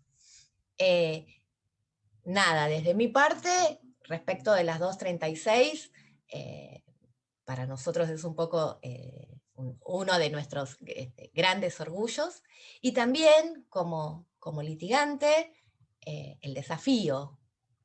¿Cómo hacemos de esto una herramienta efectiva, operativa? La normativa nos da las herramientas. Bueno, tenemos que hacer la carne. Todos sabemos que no nos alcanza solamente con tener la normativa. En este sentido, yo estaba viendo algunas cositas que iban apareciendo en el chat respecto de las capacitaciones. Les quería contar que la Escuela Argentina de Educación en Consumo depende de la Dirección Nacional. Somos un organismo que nos dedicamos específicamente al ámbito de información, educación, sensibilización, y los cursos y capacitaciones que hay en el campus virtual son gratuitas y abiertas a la comunidad. Fuera de eso, también les quiero contar especialmente que el Colegio de Abogados de Morón y la Dirección Nacional están avanzando hacia una agenda de actividades conjuntas con la firma de un convenio que permita pensar en capacitaciones específicas. Esto implicaría estar a la vanguardia en este tema. Articular para la llegada concreta a los consumidores hipervulnerables cuando esto no se pudo resolver en el ámbito administrativo. Ustedes piensen cuántas veces son temas que por ahí quienes nos dedicamos a infancia no habíamos estado trabajando especialmente en consumidor, y quienes se dedicaban a consumidores o no habían puesto el foco en las problemáticas específicas en este tema en infancias y adolescencias. Así que está todo por hacer. Desde mi parte, agradecerle especialmente a nuestro presidente, el doctor Frega, y al director nacional, el doctor Baroselli, por esta articulación y esta gestión, que siempre van encontrando a ver qué otra cosa podemos hacer juntos para facilitar el ejercicio de los derechos de las chicas, de los chicos, de los consumidores hipervulnerables en general, y también para ampliar incumbencias y espacios de trabajo para los matriculados. Así que, bueno, ahora yo me puedo quedar hablando, ustedes saben, así que está bien que me dé por terminada, así podemos ver si hay alguna pregunta. Muchas gracias, Natalia. Bueno, algunas de las preguntas fueron contestadas, sobre todo el tema de capacitación. Ya contestaste el ámbito en donde se realizan y donde se realizarán capacitaciones al respecto. Yo, de paso, de metido, me puse el link de la Escuela Nacional de Consumo para que vayan viendo. Y tenemos una... Por ahí, Jorge, sí. Por ahí algo que nos quedó en el tintero, por ahí a quienes vienen desde abogado del niño o desde el ámbito de infancia, por ahí es un dato que les interesa. Lo que tiene que ver con defensa del consumidor, ¿cómo es la situación de competencias? Ustedes saben que las competencias de defensa del consumidor, las oficinas, están en las jurisdicciones, en las provincias e incluso municipalizadas. La ventanilla única federal lo que hace es centralizar los reclamos. Esto es importante porque si no estamos con un niño, niña o adolescente, o no estamos en el ámbito de la hipervulnerabilidad, la ventanilla única federal tomará el reclamo y lo derivará al ámbito local correspondiente. Esto significa que no todos los reclamos los lleva adelante la Dirección Nacional. No obstante eso, como señalaba Paula, el equipo de hipervulnerables, es decir, si estamos hablando de un niño, niña o adolescente, detecta oficiosamente que se trata de un consumidor hipervulnerable y sí comienza las gestiones oficiosas. Esto lo hace el Estado Nacional. Hay algunos lugares, Paula después les puede contar más en detalle, que tienen sus propios equipos de hipervulnerables, pero si no lo centraliza directamente el Estado Nacional. Por eso, porque a veces uno dice, bueno, hablé a defensa del consumidor y no me dieron bolilla, y no, bueno, recuerden lo que tiene que ver con las competencias. No sé, Pau, si vos querés señalar alguna cosa más concreta de eso. No, sí, básicamente eso y un poco lo que les comentaba, al ser dos normas que de alguna manera invitan a las jurisdicciones locales a adherir, si tienen conformado un equipo de abogados de consumidores hipervulnerables, esos reclamos se derivan a ese equipo de la jurisdicción local. No lo vamos a tratar. Nosotros particularmente tratamos lo que las jurisdicciones no tratan porque entendemos que tenemos que darle respuesta a los consumidores y las consumidoras. Lo mismo pasa en materia de niñez. Si la jurisdicción adhirió a la resolución de niñez, esa jurisdicción va a tomar el caso, lo vamos a derivar a esa jurisdicción y se va a dar tratamiento en la jurisdicción local. Ahora, ingresar el reclamo en la ventanilla única, ingresar el reclamo en la jurisdicción de Córdoba no es lo mismo. Son dos lugares distintos. Dos lugares distintos con dos tratamientos distintos. Por lo tanto, tener en claro, es un poco confuso, pero tener en claro que la ventanilla única federal de reclamos depende de la Dirección Nacional y las jurisdicciones, cada una va a tener su defensa del consumidor local, para llamarlo de alguna manera. Yo, si me permiten, también para agregar a la confusión, Sí. Me gustaría resaltar algunas cuestiones. Una de las decisiones que tomamos en la Autoridad Nacional de Aplicación, cuando asumimos nuestra función, fue pensarnos como una autoridad nacional y no como una autoridad del área metropolitana, como quizá tradicionalmente, metropolitana o de la AMBA, como quizá tradicionalmente lo fue. Eso implicó, por un lado, decir, bueno, el año pasado recibimos 235.000 reclamos. La primera cuchara donde metimos fue con los hipervulnerables. Pero otras cucharas, si me permiten la analogía, que metimos, y acá Jorge, que es árbitro del Sistema Nacional de Arbitraje de Consumo, puede dar fe también, fue repensar los criterios de derivación de la ventanilla única federal. Y justamente en clave de hipervulnerabilidad. En las jurisdicciones donde muchas veces hay mayores dificultades de diferente tipo, muchos de esos reclamos son asumidos por los sistemas de resolución de conflictos de la Autoridad Nacional, ya sea el Sistema de Conciliación Previa en las Relaciones de Consumo, COPREC, o el Sistema Nacional de Arbitraje de Consumo, lo cual llevó a que por primera vez en esos sistemas también existan reclamos de consumidoras y consumidores de todo el país. Lo que creo que quería deslizarles Natalia y Paula es que no es lineal, es mucho más complejo el ejercicio de decir, bueno, ingresé por la ventanilla y quién va a terminar tratando ese reclamo es mucho más complejo, ¿no? En algunos casos podremos ser nosotros en el equipo de hipervulnerables, en COPREC, en el arbitraje de consumo, o en otro de los casos serán las autoridades locales de aplicación. Digamos que la ventanilla, te pregunto, Sebastián, la ventanilla única tiene también una función de coordinación y de distribución. Esa es la idea. Tiene varias funciones, muy bueno tu comentario, Jorge. Tiene varias funciones y por eso creo que es una herramienta que hay que fortalecer y que hay que consolidar. Primero, es como bien decías, un distribuidor de diferentes sistemas. Pero también que exista una ventanilla única nos permite tener un mapa nacional de reclamos, estadísticas nacionales, nos permite poder identificar prácticas abusivas sistemáticas y de esa manera poder realizar imputaciones de oficio como lo hemos hecho. Permite perfilar dónde se desarrollan tales o cuales prácticas, ¿sí? Por eso nosotros somos muy respetuosos de las autoridades locales de aplicación, pero que cada quien se maneje por la libre, nos parece que va a contramano de pensar es una política nacional, es decir, poder decir que en todo el país suceden tal o cuales prácticas, o tales prácticas se perfilan en tales o cuales jurisdicciones.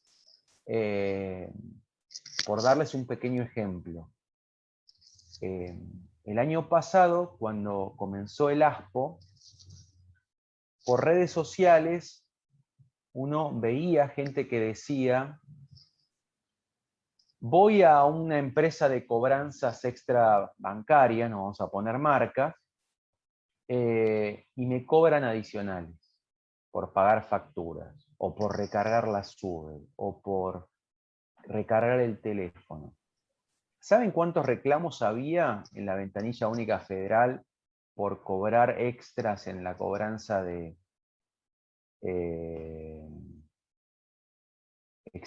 extrabancarias? Un solo reclamo en todo el país.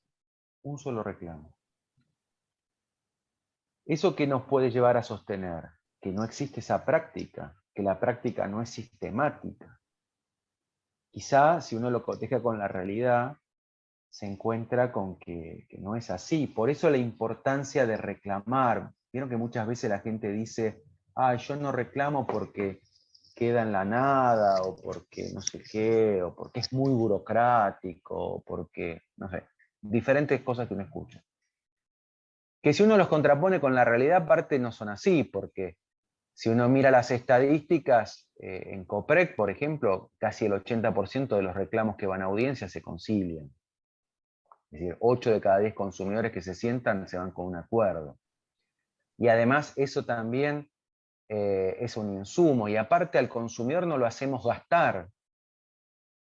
Digo, como abogadas y abogados, no lo hacemos mandar una carta de documento y gastar, no le hacemos llevarlo a la instancia judicial, que la cuestión puede ser más compleja. Por eso, sea cual sea la relación de consumo, y perdón si soy redundante, si es un tema de comunicaciones, si es un tema de servicios financieros, si es un tema de obras sociales y prepagas, si es un tema de turismo, de transporte o de lo que fuere, viva en la ciudad de Buenos Aires, en Moreno, en el Calafate o en Tilcara, el lugar es la ventanilla única federal. Quería mencionar primero un comentario muy interesante, me pareció, de la doctora Lenovo, espérenme que lo encuentre ahora, de una práctica que ella realiza como abogada del niño. Ella dice: siempre que invoco la condición en el ámbito administrativo de ser la abogada del niño, bueno, abogada del niño y además del registro del CAM, y que reclama por un niño, dice, ahí todos me atienden, me tratan de resolver o facilitar el trámite. Es una experiencia interesante, lo menciona en general, por lo menos no veo que se refiera a que lo invoque ante la autoridad nacional, tal vez lo hace ante la autoridad municipal o o ya nos aclarará por dónde, porque me está haciendo una seña. Igual, Así pobre que, Betty, Jorge, Lenovo es la compu, Betty es Pérez. bueno, yo dije Lenovo, ¿qué voy a hacer?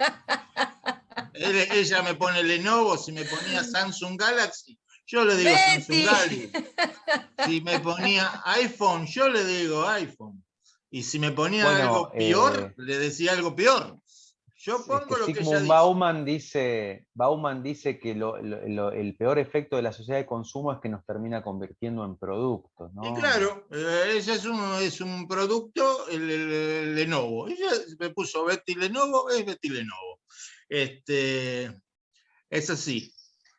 Hay muchas Lenovo, hay muchas más Pérez, así que no sé cómo la individualizamos más. Bueno, eso en Bueno, cuanto al comentario, ¿no? Paula, ¿querías decir algo vos? sí, dos cosas. Vi dos comentarios. Uno, que alguien preguntaba si necesita para ingresar un reclamo en la ventanilla un abogado del niño, y no, la respuesta es no.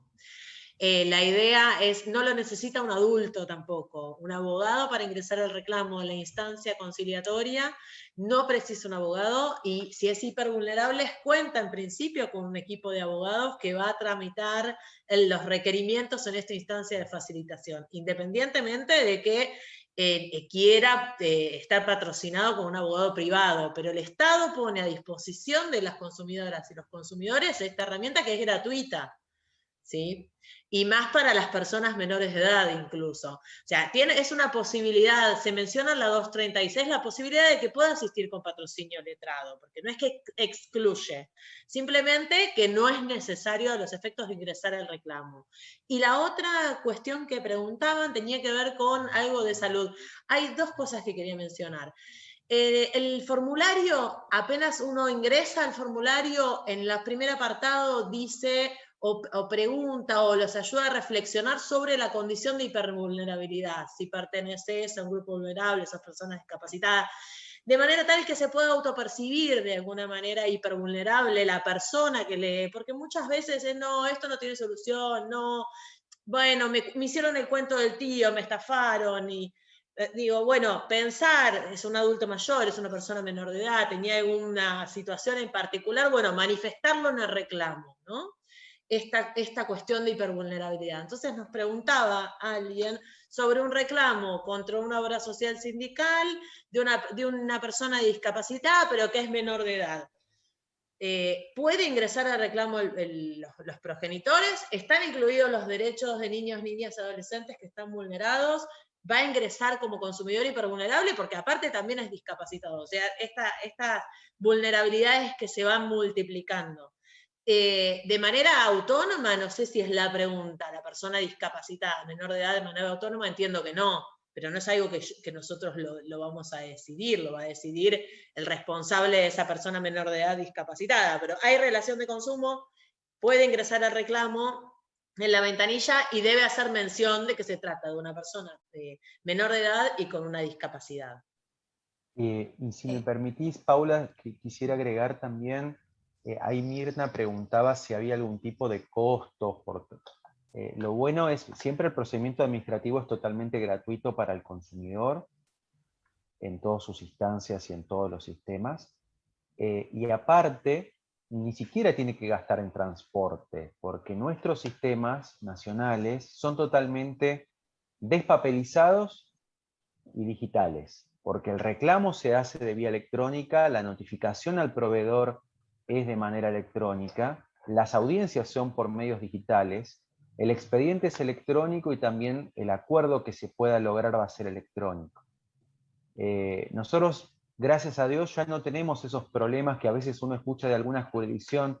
Tenés el domicilio de no sé quién y qué sé yo, y todo eso es parte del pasado, gracias a Dios. No me vino de vuelta el no sé qué. Tenemos 410 empresas con domicilio electrónico constituido, lo que representa casi el 80% de los proveedores reclamados, un poco más del 80% de los proveedores reclamados. El resto se notifica a través del sistema de trámite a distancia, y lo que se pasa por carta documento digital, que ahora hay, o sea, no existe el papel directamente, es menos del 1%. Algunos meses es 0%. Es totalmente marginal, digamos, esa notificación que antes quizá era la regla, ¿no? Y la instancia del amparo como una instancia posterior, ulterior. O sea, nosotros podemos en primer lugar hacer la tramitación en la instancia de hipervulnerables, luego en la instancia conciliatoria, si no se llega a un acuerdo en hipervulnerables, para después dejar abierta la vía con el amparo judicial. O sea, como una instancia ulterior. Nosotros lo trabajamos de esa forma. Y en este sentido, una última cosita con relación, Nati, a lo que vos me has dicho, que les comente los tipos de reclamos que recibimos por parte de personas menores de edad.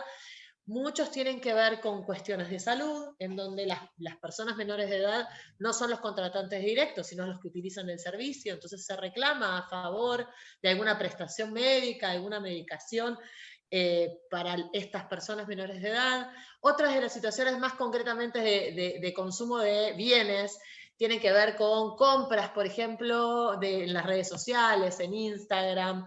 El primer caso que tuvimos, y que a raíz de eso prendió la lucecita, creo yo, ¿no, Sebastián? De la 236, tiene que ver con el adolescente que había trabajado todo el verano para poder juntar plata, y con esa plata se había comprado una ropa en Instagram, hizo el pago por una transferencia por Mercado Pago y se dio de baja el usuario de Instagram. Y el reclamo ingresó en esos términos. Bueno, ¿a quién le reclamo? ¿Puedo reclamar? ¿Cómo? Bueno, y así empezamos el circuito. Reclamamos a los dos, reclamamos a las redes, reclamamos a Mercado Pago, se terminó haciendo cargo Mercado Pago, porque después tiene un sistema interno para poder localizar a ese usuario que cobró y lo puede bloquear. Tiene ciertas herramientas estos proveedores para ver en el entorno digital cómo resolverlo. Ese era uno de los casos. Otro de los casos es uno que recibimos de un adolescente que había comprado un jueguito en internet. Y el jueguito estaba informado por mail el precio en pesos, y cuando llegó el resumen de la tarjeta de crédito estaban dólares. Entonces, bueno, ahí empezaron las gestiones, y ese es un reclamo típico de contrataciones típicas de personas menores de edad, de niños y de adolescentes. Y ahí sí son contratantes directos.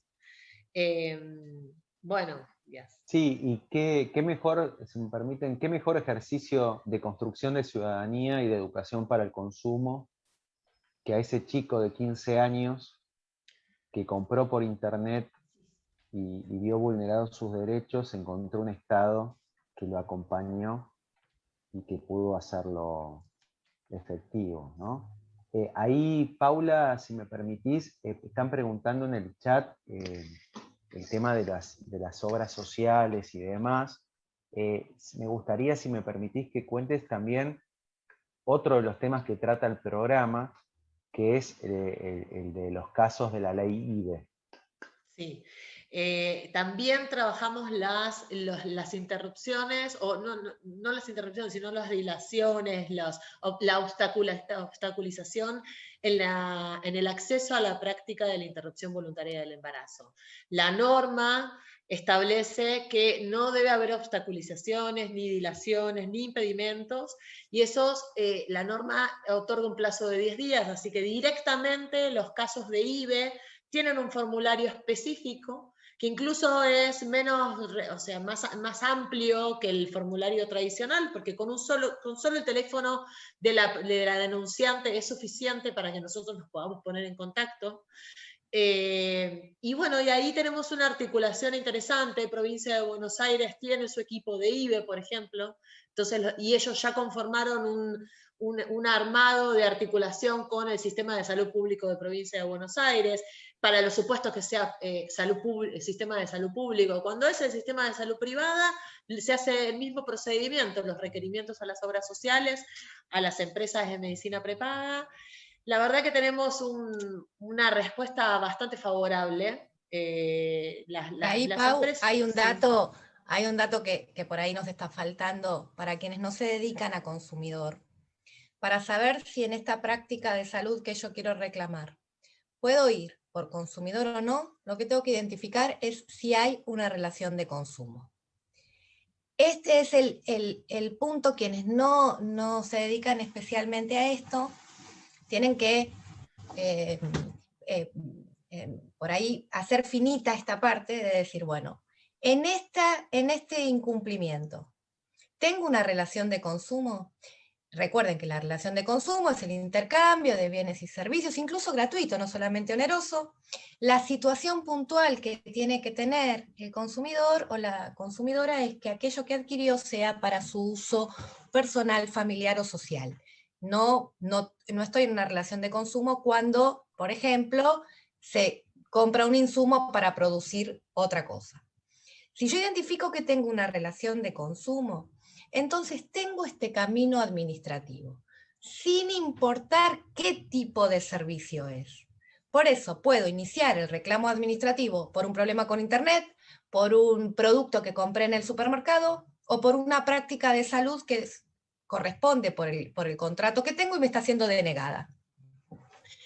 ¿Qué significa esto? Esto amplía las posibilidades para la persona que necesita. Y es, en el término de los litigantes, es un recurso que uno tiene para acompañar a su cliente. No necesita abogado, ni mayor de edad, ni menor de edad, pero puede tener abogado. Puede conciliar o puede no conciliar. Es decir, llevar adelante el procedimiento administrativo no es que me excluye luego la práctica judicial. Y como señalaba Sebastián, todo el procedimiento administrativo es gratuito. Ahora, también preguntaba Héctor, ¿qué pasa con los honorarios profesionales? Y este es un debate bien interesante para dar.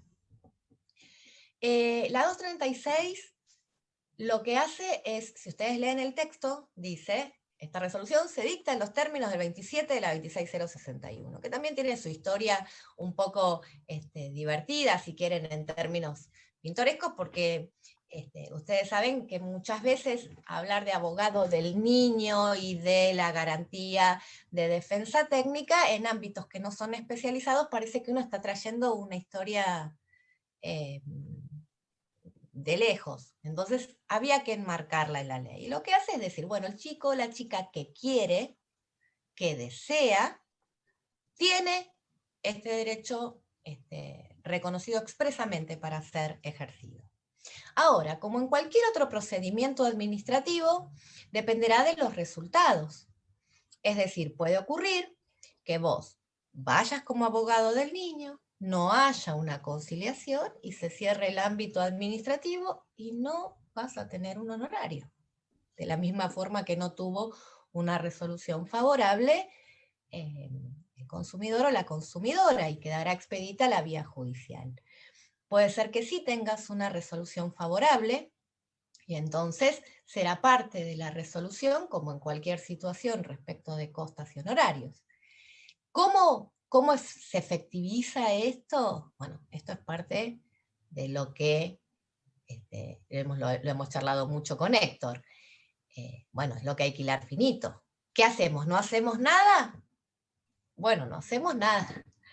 O buscamos que esta incumbencia profesional se profundice, se dé el debate en las comisiones departamentales y provinciales, y eventualmente claro, Betty, reconocer en términos de reconocimiento técnico, no, porque es una potestad. De la misma forma, es decir, vos no tenés un patrocinio obligatorio, como te pasa en otras instancias. Esto es una potestad de la parte, porque justamente el procedimiento administrativo no exige el patrocinio letrado, ni para adultos, ni para niños y niñas, ni para consumidores hipervulnerables. A ver, ahí, yo mientras voy hablando con ustedes voy leyendo el chat. Claro, con respecto a las situaciones de salud, identificar si estoy en una relación de consumo, puedo ir por el lado del consumidor.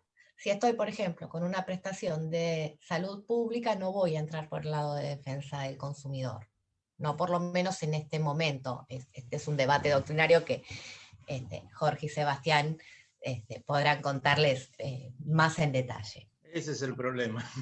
Ese es uno de los problemas de las obras sociales, es la jurisprudencia divergente sobre si hay o no hay relación de consumo. En el caso, por ejemplo, a muy grosso modo, tenés tres posturas. Uno te va a decir, sí hay relación de consumo, otro te va a decir, no, no hay relación de consumo, y otro van a ser un híbrido, van a decir, bueno, si se trata de afiliados obligatorios no habría relación de consumo, si se trata de afiliados voluntarios o planes superadores, hay relación de consumo. Con lo cual se vuelve en una suerte de lotería jurisprudencial, digamos así. Con IOMA, por ejemplo, hay un gran problema sobre si hay relación de consumo o no, conforme la jurisprudencia de la Suprema Corte de la Provincia de Buenos Aires. Entonces, muchas veces las obras sociales, si son citadas por las autoridades de aplicación locales, desconocen la competencia por decir nosotros no tenemos relación de consumo. Y bueno, y es un debate por el momento que no está cerrado para nada. Yo por ahí les estaba pasando un link de la Superintendencia de Servicios de Salud que tiene un trámite en línea para reclamos tanto por empresas de medicina prepaga y obras sociales, pero también es cierto que lamentablemente, aunque parezca increíble, muchas veces las obras sociales no cumplen las decisiones de la propia superintendencia, que de pronto plantea que hay que hacer lugar a determinada cobertura, y hay que ir al amparo. Lo cual es bastante lamentable, digamos así. Es uno de los problemas, me parece, a solucionar en el futuro. No sé qué opinás, Sebastián, al respecto. Gracias, Jorge. Alguien alguna vez dijo que la única verdad es la realidad, ¿no? Y la realidad que podemos contar nosotros es que, sin desconocer, por supuesto, el debate que muy bien ilustrabas, nosotros tomamos la decisión de entender que sí hay relación de consumo y podemos mostrar en el equipo que coordina Paula, obviamente que no con todas es un lecho de rosas, por supuesto, pero sí que, gracias a Dios, hay muy buen vínculo con todas las obras sociales, y es interesante también que la propia Superintendencia de Salud nos pide derivarnos ellos reclamos a nosotros. Porque como ustedes saben, la Super de Salud no tiene competencia para obras sociales provinciales, de universidades nacionales, de Fuerzas Armadas, de seguridad, poder legislativo, poder judicial, cajas profesionales, etc. Por lo cual, por un lado, también consolida y fortalece nuestra posición. Muchas obras sociales también han constituido domicilio en COPREC, lo cual también es auspicioso. Y muchas incluso las hemos sancionado y las sanciones están firmes. Así que yo conozco que hay muchas autoridades locales que quizás son más reticentes, entonces cuando viene un caso complejo prefieren decir que no lo toman y mandar todo a otro lado. No me voy a meter con eso, sabemos que existe, no solo con eso, con un montón de temas, que prefieren, para que sus estadísticas sean más bonitas, agarrar solamente los platos fáciles, ¿no? Pero bueno, ese es otro cantar. Incluso con IOMA. Uno de los primeros reclamos que tuvimos por la IVE, por la interrupción voluntaria del embarazo, fue contra IOMA, y respondieron favorablemente. Menos burocracia, menos declaración jurada, papelito, formulario, protocolo, pero respondieron. Pareciera que no, pero por lo menos en la instancia de hipervulnerables hemos tenido respuestas. Por lo menos tratamos de que cambie el panorama. Por tirar otro tema polémico que quizá te puede interesar, Jorge. ¿Sabés qué porcentaje de acuerdo tenemos con Aerolíneas Argentinas en COPREC? 45%. Hashtag no fue magia, por supuesto, ¿no? Bueno, Porque me alegro porque sin violar el tema de confidencialidad, y ahora le doy la palabra al doctor Frega, que quería decir algo. Un tema en materia de arbitraje de consumo es que las aerolíneas no adhieren al arbitraje y hay montones de reclamos por este tema de los pasajes, de que no se pudo viajar por la pandemia, etcétera, etcétera, que en la instancia de arbitraje de consumo lamentablemente no pueden avanzar porque una de las partes importantes en el reclamo, que sería la aerolínea, no concurre porque no adhirió a la oferta. Así que es muy buena la noticia que estás dando de parte de aerolíneas argentinas. Esperemos que y otras también. 25 líneas aéreas, perdón Jorge, 25 líneas aéreas que constituyeron domicilio en COPREC. Bueno, esperemos que hagan lo mismo también en arbitraje, porque hay montones de reclamos, montones de reclamos, y descongestionaría bastante. Jorge Y las intermediarias. Las intermediarias también. Las intermediarias se presentan, pero ahí faltaría la otra patita, y ahí nos quedamos mirándonos. Doctor Frega, que quiere hablar. No quiero abundar, ha pasado mucho la hora y la verdad es que ha sido más que interesante toda la charla y no quisiera alargar. Me vienen a la mente de esta charla, de lo último que hablamos, y sin querer salirnos del tema, pero me parece que está vinculado a que muchos hipervulnerables lo son a raíz de accidentes de tránsito en gran cantidad, y hay una vieja discusión que ya sabemos que existe sobre si las compañías tienen o no compañías de seguros tienen o no carácter de empresa, y que la relación con el tercero víctima es de consumo, no lo es, y toda esta discusión. Eso por un lado ha generado que lo que dice el artículo 63 de la Ley de Tránsito, que impone un seguro obligatorio personal, nunca tuviera ejecución efectiva, porque ese seguro de personas para atender a las necesidades farmacéuticas de quien ha sido lastimado, ninguna compañía lo termina pagando, y este es un viejo problema que tiene tantos años como tiene esa norma. Nunca se cumplió. Y después me acuerdo, porque justamente tuve un problema con Aerolíneas a raíz de la pandemia. Aerolíneas nunca me quiso devolver el pasaje. Luego con un dictamen me dijo que a pesar de que no era fuerza mayor, el caso fortuito, no tenía obligación de devolverme nada, pero que me lo iba a hacer porque era generosa. Esa gestión la hizo un defensor del pueblo local, de aquí de Morón, pero sé que los defensores del pueblo trabajan mucho y en gran cantidad en temas de consumo. No sé si ustedes, supongo que sí, por eso la pregunta, si ustedes están trabajando en forma coordinada, porque los defensores en la provincia de Buenos Aires son muchos, muy variados, y están normalmente sobrepasados, o sea, depende de su buena voluntad, de sus ganas de trabajar, que toman o no toman todo y empiezan luego a desligarse de algunas cuestiones, ¿no? Eso quería preguntarles, ¿están trabajando con los defensores? Sí, de hecho tenemos una agenda muy interesante con ASDRA, con la Asociación de Defensores del Pueblo de la República Argentina, que es el órgano que los nuclea. Tuvimos una reunión el año pasado inicial y ya hemos otra segunda este año, y tenemos una agenda de trabajo muy, muy interesante con ellos. Lo mismo con las autoridades locales de aplicación que están nucleadas en el COFEDEC, en el Consejo Federal de Consumo, en el cual nos reunimos trimestralmente y tenemos una agenda muy, muy interesante y muy, muy articulada. Bueno, me alegra saberlo. Muchas gracias, porque para nosotros es importante, porque lo que he notado, lo que hemos notado mucho es a veces la dispersión de esfuerzos o la sobreposición de esfuerzos, y por eso es importante coordinarlos, ¿no? Y además siempre respetando nuestras incumbencias, ¿no? Estas tareas son los mejores para hacer la tarea de defensa de los consumidores somos los abogados. Eso es mi aviso parroquial, pero como presidente del colegio no lo puedo dejar de decir.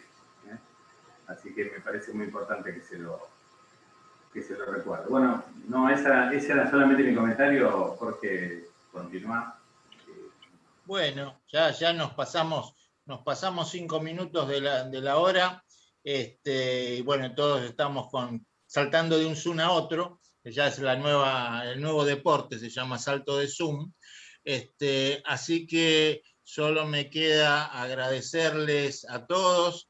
Esta charla que está siendo grabada, después la vamos a poner en nuestro sitio, porque nos parece muy importante darle la mayor difusión posible al tema. También le hicimos hace unos meses una entrevista a los 3 doctores que nos están acompañando sobre esta cuestión, así que también vamos a poner el link como para complementar una cosa con la otra.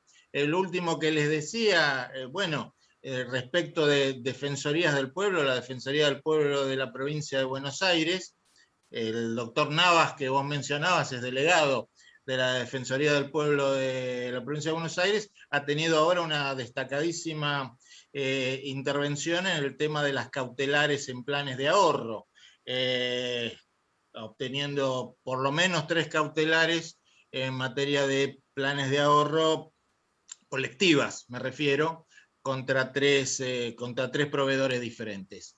Bueno, gente, espero que les haya resultado interesante. A mí por lo menos me resultó muy interesante. Vamos a tenerlos al tanto de las actividades que vamos a hacer en conjunto, el Colegio de Abogados de Morón con la Dirección Nacional de Defensa del Consumidor. Van a ser actividades tanto de capacitación como de patrocinio. Así que lo dejamos así, en una especie de nebulosa para generar algo de suspenso que nunca viene mal. Y después ya tendremos el momento en que el doctor Frega, y creo que esto sale por la Secretaría de Comercio Interior, la doctora Español, firme el convenio. No me acuerdo bien si es la doctora Español o Sebastián el que firma. Muchas gracias a los 3 expositores. Muchas gracias al director nacional por haber utilizado parte de su tiempo, que es muy escaso, en esta disertación. Después le voy a pedir más datos sobre la incorporación del tema de hipervulnerables a Mercosur. Si me quieren mandar algo para que lo publiquemos, con todo gusto. Y como siempre digo, gracias a todos. Nos vamos despidiendo. Si los expositores quieren agregar algo, es de ustedes, y si no, hacemos la finalización con el famoso 3, 2, 1. Nos vemos.